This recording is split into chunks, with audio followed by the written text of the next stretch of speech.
भाजपने 90 जागा जिंकल्या. शिंदेंच्या साथीने 117चा जादुई आकडाही पार केला. पण थांबा, या निकालाचा अंडरकरंट वाचलात का? तुम्ही जर मानत असाल की या निकालाने ठाकरे ब्रँड संपला, तर तुम्ही खूप मोठ्या गैरसमजात आहात. आजचा व्हिडिओ कोणाचं कौतुक करण्यासाठी नाही, तर मुंबईच्या अस्तित्वाचं गणित समजून घेण्यासाठी आहे. का एकीकडे 90% मराठी माणूस आजही ठाकरेंच्या मागे उभा राहिला, आणि तरीही मुंबई का हातातून गेली? हे इलेक्शन नव्हतं, ही मुंबईच्या बदलत्या डीएनएची लढाई होती. शेवटपर्यंत बघा, कारण हे गणित तुम्हाला धक्का देईल. निवडणुकीपूर्वी चर्चा काय होती? ठाकरे संपले. शिवसेना युबीटीकडे ना चिन्ह आहे, ना सत्ता, ना पैसा. भाजप आणि शिंदेंकडे सत्तेचं पूर्ण बळ होतं. तरीही उद्धव ठाकरेंनी 65 जागा कशा जिंकल्या? ज्या पक्षाला जमिनीत गाडण्याची भाषा झाली होती, तो पक्ष 65 जागांवर उभा राहतो, हे साधे यश नाही. याला म्हणतात टफ फाईट. विरोधकांना वाटलं होतं की ठाकरेंना 10 ते 15 जागांवर गुंडाळता येईल, पण तसं झालं नाही. का? कारण मराठी माणसाच्या मनात एक भीती होती. मुंबई आपल्या हातून निसते का? आणि या भीतीचंच रूपांतर मतांमध्ये झालं. जेव्हा जेव्हा मराठी अस्मितेचा प्रश्न आला, तेव्हा ठाकरे हे नाव ब्रँड म्हणून उभं राहिलं. मग ते उद्धव ठाकरे असोत की राज ठाकरे, मराठी माणसाने त्यांच्या पारड्यात भरभरून मते टाकली. आता तुम्ही म्हणाल, जर मराठी माणूस सोबत होता तर सत्ता का गेली? इथेच खरी गेम आहे, आणि हे सत्य कडू आहे, पण स्वीकारावं लागेल. मुंबईतल्या मराठी मतदारांची संख्या आता 26% ते 28%च्या घरात उरली आहे.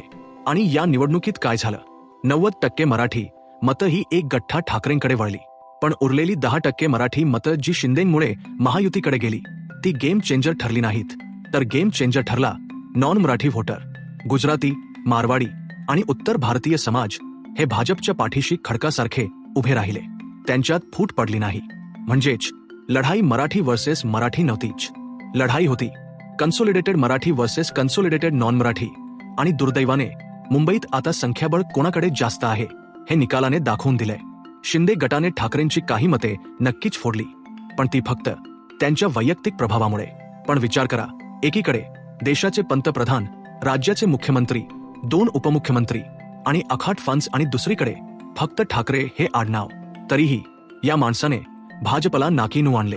आज विरोधी पक्ष म्हणून जे चित्र उभं राहिलंय ते खूप स्पष्ट आहे. पूर्वी काँग्रेस राष्ट्रवादी हे मोठे भाऊ होते, पण आज मुंबईत बॉस कोण आहे? ठाकरे. विरोधक म्हणून त्यांचा आवाज आता जास्त धारदार होणार आहे, कारण सत्तेत असताना मर्यादा असतात, पण गमावण्यासारखं काही नसतं तेव्हा नेता जास्त आक्रमक होतो. अनेक राजकीय पंडितांनी भविष्य वर्तवलं होतं की शिवसेना संपली, पण महाराष्ट्राच्या आणि विशेषतः मुंबईच्या मातीत एक जादू आहे. इथे ज्याला जास्त टार्गेट केलं जातं, ज्याला कोंडीत पकडलं जातं, त्याच्याबद्दल लोकांची सहानुभूती वाढते. ही निवडणूक हेच सांगते. भाजपने सत्ता मिळवली असेल, पण मुंबईचं काळीज आजही ठाकरेंच्या बाजूने धडकतंय. ज्यांनी ठाकरे ब्रँड संपवण्याची भाषा केली, त्यांना या 65 जागांनी उत्तर दिलंय की पिक्चर अभी बाकी है. कारण जोपर्यंत मुंबईत शेवटचा मराठी माणूस जिवंत आहे, तोपर्यंत या नावाला मरण नाही. मित्रहो, भाजपचं अभिनंदन, त्यांनी मेहनत केली आणि फळ मिळवलं. पण प्रश्न आपल्यासाठी आहे, मुंबईची ही बदललेली डेमोग्राफी पाहता भविष्यात मराठी माणसाचा आवाज मुंबईत टिकणार की विरून जाणार? आणि आता विरोधी बाकावर बसून ठाकरे बंधू पुन्हा एकदा कमबॅक करू शकतील का? तुमचं मत काय आहे? 90% मराठी मते मिळून ही सत्ता का गेली? चूक कोणाची? कमेंट्समध्ये नक्की सांगा. आणि जर तुम्हाला हे विश्लेषण आवडलं असेल तर व्हिडिओ लाईक करा आणि चॅनेलला सबस्क्राईब करा. जय महाराष्ट्र.